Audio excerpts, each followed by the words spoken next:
13 Reasons Why Season 3 is a shit show. Season 1 was great. Despite mixed reviews, it was great storytelling and helped a lot of people realize that they needed to get help instead of bottling everything up to the point where they felt like they needed to take their own life. Season 2, albeit unnecessary fan service, was a great way to finally close Hannah Baker's story and give victims a voice. Season 3... Here's what we're gonna do. I've made a list. I'm gonna read it to you. Not live, not in stereo. Don't adjust your browser or mobile app. It's really me, Michael Anthony. And these are 13 reasons why this has to stop. AKA 13 reasons why I hate Season 3, AKA 13 reasons why Netflix should pay us for watching their atrocious originals. Let's begin! Number 1, the writing. I have no idea what went wrong with the writing team this season. The second season had a sensible drop in quality from the first team as far as writing, but oh boy. It's like they hired a writing team of teens in high school who knew how teens in high school talk because they're teens in high school, but then they fired that team and replaced them with those weird middle-aged people who sit at home on Sunday nights and watch Discovery ID, but then they switched those guys out for the writers of the third season of Riverdale, and then they just decided to call up some people who had seen the first 2 seasons of Pretty Little Liars, and they were just like, yep, that sounds about right! This is an actual bit of dialogue from the show. I am not making this up. Maybe he killed himself? Maybe. You think it was murder? They do. But kids don't kill kids, right? What did you just say? But kids don't kill kids, right? Kids don't kill kids, right? Clay, didn't you see Tony, a kid at your school, beat the shit out of someone in Season 1? What would drive you to believe that it's impossible for a kid to kill another kid? Also, side note, it's really hard to tell that these are still seniors in high school. The only one who looks the part is Alex. The aging gap isn't as bad as the Raimi Spider-Man trilogy, but someone's hairline is not in good shape, old Bryce pal. Number 2, character development, or lack thereof. This ties back into the writing issue in that the writers can't decide what they're trying to do with these characters. They throw situations in your face and expect you to sympathize for characters that you had no idea were still around. Courtney just vanishes in the middle of the season. Jessica is only written as either a pathetic victim or a strong survivor with no in-between. Tyler is the only character who actually changes for the better, and Tony is a precious jewel who does not deserve to still be a part of this awful happenstance. Also, Caleb needs to meet Tony's family in person immediately. Number 3, missing characters. I have a big problem with shows that lose actors, whether it be a death, a contract expiration, or a scheduling conflict, and the show doesn't do anything with that character to back it up. Sherry, Mr. Porter, and Marcus are all absent from this season. Mr. Porter is no longer the guidance counselor at Liberty High, but that doesn't mean he had to be out of the loop on the whole Bryce Walker suspect line. I mean, did the writers just forget about that confrontation in the last season? Marcus was suspended from Liberty after calling Bryce a rapist, but I'm almost certain you wouldn't be suspended for that long just for calling someone names. At least, that isn't how my school works. Sherry, I just don't know about Sherry. Some people say the actress is in high demand, others say she didn't want to do another season. I don't know. Also, I know the Bakers pretty much ended their chapter in this whole story, but it would have been nice to get a reaction from Hannah's parents, you know? Maybe a little moment where Hannah's mom tells her husband that Hannah has finally been avenged. Maybe lead people to believe she killed Bryce, which she didn't, but we'll get to that later.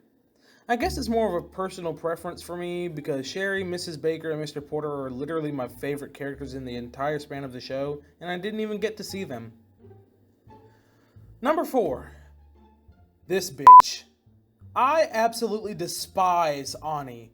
You bring in this girl who has apparently been living in Bryce's house for a really long time, who has slept with Bryce on multiple occasions. Your reasoning for her being here at all is because her mother is taking care of Bryce's sick grandfather, and she's the one narrating this entire season? It would make more sense for Bryce to be the one narrating a season dedicated to tracking down his killer, but no, we get this... Let me explain. There's a scene where Ani is playing cards with Bryce, and she says something along the lines of, I wouldn't expect you to be playing cards with the help.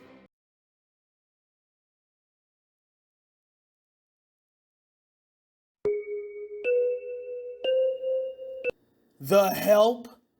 A black girl just addressed herself as the help?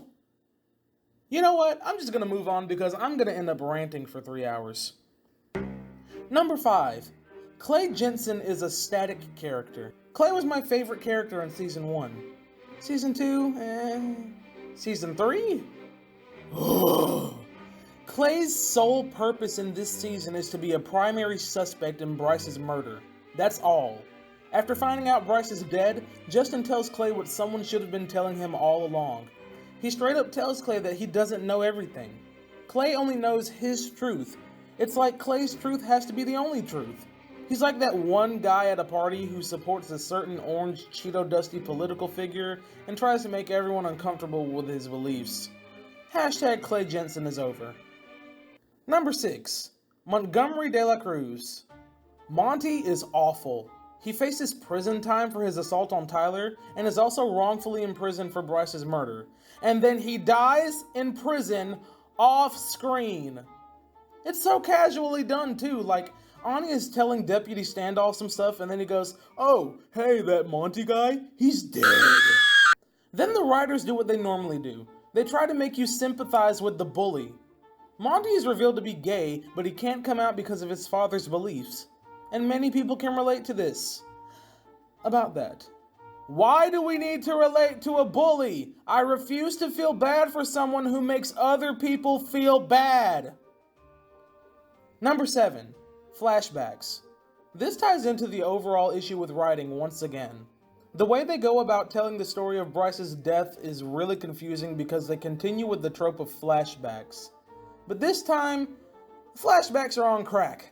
There's no indication of when flashbacks are starting, so oftentimes I catch myself going, wait, how is Bryce here? Is he a ghost? The flashbacks get to a point where I was genuinely confused as to what the hell was happening when. And that shouldn't happen. Just take me through day by day, short time skip here and there. Don't give me a full season of filler flashbacks when most of the story can be told in 3 episodes. Number 8. Bryce's arc. Before Bryce's death, he tries to make things right with all of the people he's hurt. And he's genuine about it. I was actually rooting for the guy, and then I was like, oh wait, he's gonna die soon. Oops. He makes a tape for Jessica, apologizing for raping her, Hannah, and countless other girls. He even says that if someone claims he raped them, believe it. Throughout the flashbacks, we see Bryce talking to his mother about how he will probably never change. And it's not that he doesn't change, it's that people refuse to see that change.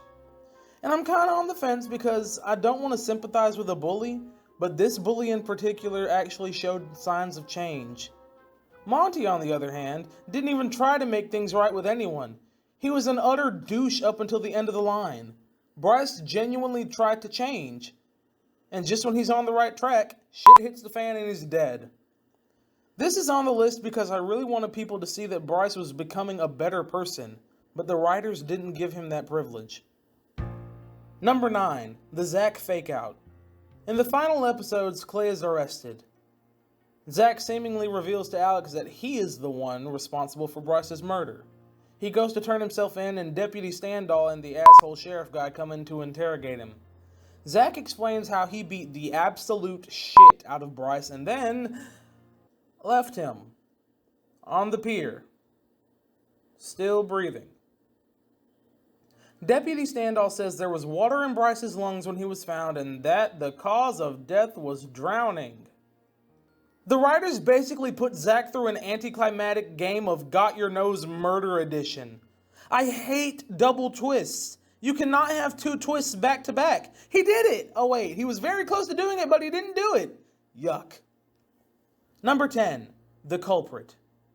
In the finale, it is finally revealed that the person who killed Bryce is none other than Alex Standall. Who? I have so many questions about this. Why was it so important for Alex to be the one who did it? Who would it have been if it weren't Alex? There's just so much wrong with this to me, and If there's a deeper reason that I missed somehow, maybe your show should be better written so I don't miss important details. Number 11, the aftermath. So Jessica was there when Bryce was killed because Bryce asked her to meet him at the pier, and Alex went with her because Bryce told her to have someone with her if it would make her feel safer because he was trying to be a good guy. Jessica is standing right there when Alex throws Bryce off of the pier. So when Clay is arrested for Bryce's murder, why is Jessica so hesitant to turn Alex in? This is why people say the writers can't possibly be teenagers. If these were normal teenagers, Alex would be turned in immediately after he killed Bryce. I love my friends, but if I witness a murder, I will turn you in. I'm not going to prison for you. When Clay is let out on bail, he returns to school. The group has a meeting in the whatever room that was, and Alex and Jessica walk in. Alex and Zach talk about the Bryce situation, and then they live happily ever after. What? You double-teamed Bryce and now you're saying you want to be the type of friends who tell each other everything? God, what is this show trying to be? Number 12, the ending. The season ends with some guy that Monty hooked up with on homecoming night confronting Ani about giving the authorities Monty's name. The guy says Monty didn't deserve to die the way he did, which no one apparently knows. He threatens to expose Ani and then leaves. Then everyone gathers at Monet's and just sits around and is friends again. There is so much wrong here. This isn't how people act after a murder, especially given the circumstance of said murder. Number 13, the fact that season 3 happened at all. I guess my overall problem with this season is that I don't understand why we needed it. Yes, a lot of fans wanted justice for Hannah Baker, but did we really need 13 episodes of a whodunit special just to be even more disappointed by Bryce's death? And get this, the show will only be canceled after season 4. What will be the premise of the next season? Who else is going to die? How far can you stray from one book? As hard as it is to believe, there is one thing that I liked about season 3. An assembly is held in the Liberty High Gym, and the preps from Hillcrest come over and try to call truce since Bryce is dead. Jessica gives a speech and somehow turns the assembly into an AA meeting. She encourages all of the hidden rape victims to stand and let themselves be known as survivors. So a bunch of kids stand and state their name and say, "I'm a survivor." This includes a few girls from Liberty, a couple girls from Hillcrest Sister School, Tyler Down, and Justin Foley. This was such a powerful scene to me, and I was moved to tears when Jess talked to Justin about what happened to him. To conclude, I did not like season 3 of 13 Reasons Why at all, and I will not be sticking around for the 4th season. The story is getting stale because it was built for a certain amount of episodes, and they've turned it into this drawn-out thing that you just want to kill with fire. Nevertheless, there are still people who are hardcore fans of the show. If you're one of those people, good for you. Just don't expect me to be nice if you put death threats in the comments. Thanks so much for watching this video, guys. I wanted to try a review because I've been wanting to do them for a while, and I figured this would be the perfect time. I binged watched season 3 all in one day, and boy was it agonizing. If you guys want more reviews, or maybe even a movie commentary, let me know by liking, commenting, and don't forget to subscribe. Thanks again for watching. That is all from me, myself, and Michael. Bye. I'm also releasing my debut album next Valentine's Day.